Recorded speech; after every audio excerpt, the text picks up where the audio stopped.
0.625 இருக்குமா? இதுக்கு ஆன்சர் என்ன எழுதுவீங்க? 625 நம்பர் எடுத்து எழுதுவோம். 3 நம்பர் இருக்கிறதுனால கீழே 3 0 போடுவோம். இது நான் ரெக்கரிங், பிரச்சனையே இல்லை.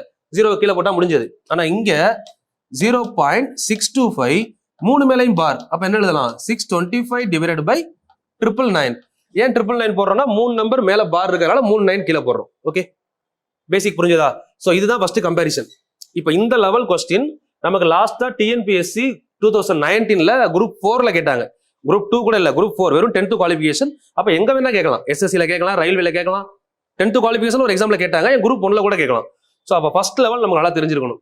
இப்போ இதுக்கப்புறம் இதை மறுபடியும் நம்ம ரெண்டா பிரிக்கிறோம்.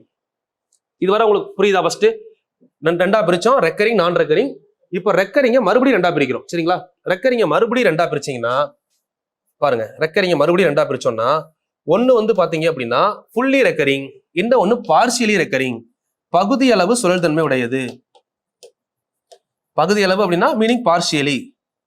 சரிங்களா? சரி, இது ரெண்டுக்கு என்ன டிஃபரன்ஸ்? இப்போ நம்ம பார்த்ததுதான் ஃபுல்லி, வேற ஒன்றும் இல்லை. 0.3 3/9 பார் எத்தனை நம்பர் மேல இருக்கோ அப்படியே சொல்லணும். அந்த பார் பாயிண்ட்டுக்கு அப்புறம் இருக்க எல்லா நம்பர் மேல இருக்குல்ல, அது ஃபுல்லி. இப்போ ஒருவேளை இந்த 35 வாங்க, 0.35 ஆனா பார் வந்து 5 மேல இருக்கு. இதே கொஸ்டின் 0.35 பார் வந்து 3 மேல இருக்கு. இது ரெண்டுக்கும் ஆன்சர் பண்ண முடியுமா? இது மூணாவது டைப்மா. ஃபர்ஸ்ட் டைப் அப்படியே பாருங்க, வரிசையா இருக்கும். ஃபர்ஸ்ட் டைப் வெறும் 0.3 கீழே ஒரு 0 இருந்தா போதும். ரெண்டாவது டைப் மேல பார் வருது, சரிங்களா? மேல பார் வந்தா கீழே 9 வரணும். மூணாவது டைப் ஒரு நம்பர் மேல பார் வருது, பாதி பார் வருது பாதி பார் வரல.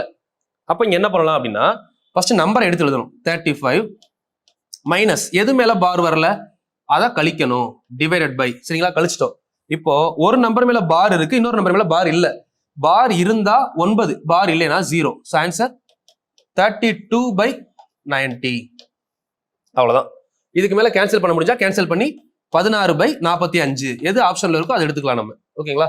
ஓகே, அப்ப இந்த கொஸ்டினுக்கு என்ன ஆன்சர் அப்படின்னு யோசிக்கலாம். 0.3 பார் அடுத்து 5 இருக்கு. இதுக்கு என்ன ஆன்சர் வரும்? ஐடியா இருக்கா? இதோட ஆன்சர் cannot be determined, கண்டுபிடிக்க முடியாது. என்ன ரீசன்னா 0.3க்கு மேல பார் இருக்கு. அப்ப என்ன பண்ணுவோம்? 3 நம்ம எழுதிக்கிட்டே போவோம். அப்ப எங்க 5 போடுவீங்க? 5 போடவே முடியாதுல்ல, ஏன்னா 3யோட கவுண்டிங்கே நமக்கு தெரியாது, கண்டினியூஸ் டேர்ம். ஸோ அந்த 5 நம்ம எடுக்க சான்ஸே இல்லை.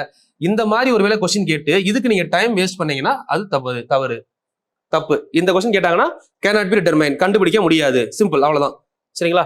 ஓகே, இப்போ வந்து உங்களுக்கு பார்ஷியலி ரெக்கரிங்ல ஒரு 3 கொஸ்டின் சொல்றேன். அடுத்து ஒரு 5 கொஸ்டின் ரெக்கரிங், நான் ரெக்கரிங், பார்ஷியலி ரெக்கரிங், 3 டைப். ஒரு டைப்ல 2 கொஸ்டின் தரேன். ப்ராக்டிஸ் பண்ணி கீழே ஆன்சரை கமெண்ட் பண்ணிடுறீங்க. சரிங்களா?